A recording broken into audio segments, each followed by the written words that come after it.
and I've set up the everything else, the mics, the cameras, and I am sweating, and I'm about to sit down and interview the the talent, and I can't figure out why the light won't turn on.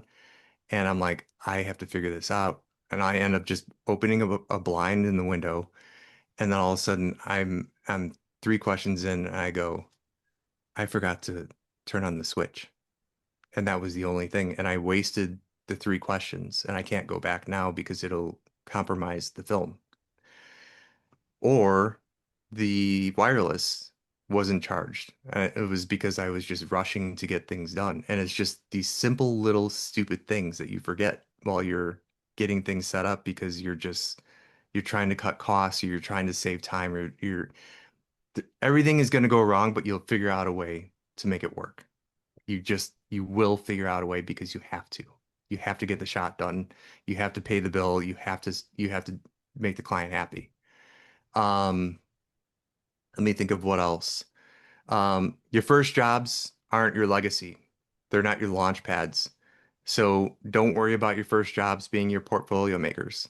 Um, so if you are worried about carrying over your early projects that you did a full sale onto your portfolios and making those being your star jobs, you can.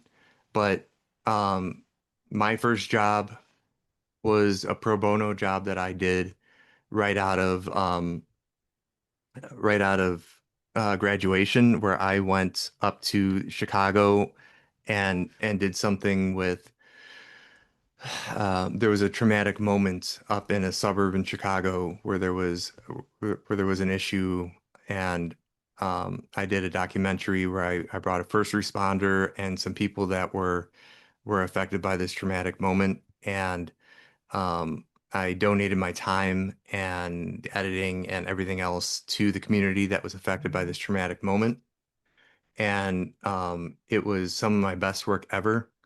And I carried that on to trying to get business with that. And it was an excellent film, but carrying on those traumatic images to businesses that are all very positive and happy, and hey, pizza place, look at this traumatic moment. It was very hard to show these images to this pizza place that wants to say, hey, clients, look at these sad people that I help film. You have to be careful about what images you show to other clients. So first jobs are hard for that kind of thing. And if you have questions on what I mean by that, we can talk about that in a couple minutes.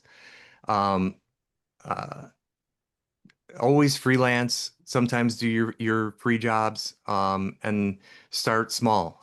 Don't go right away in and say, "Hey, I'm going to charge you $6,000" when you don't have the little jobs to show for that value. Um, Pride doesn't pay the rent, so make sure that you start small, aim small, and do a lot of little things to build up that portfolio. And Claude will tell you this. He told me this a long time ago. Shoot something every day, practice every day. I still do it. I still do it. Whether it's on your phone, whether it's on your big cinema camera, or it's on just a point and shoot. Practice every single day. It only makes you better. Um, Stay frugal. Debt kills creativity. Don't buy a bunch of stuff. Like, for example, that DJI Mini um 4 just came out, the stabilizer. You don't need it. You don't. Just practice holding a camera with your hand. J just stay frugal because you're going to be in enough student debt as it is.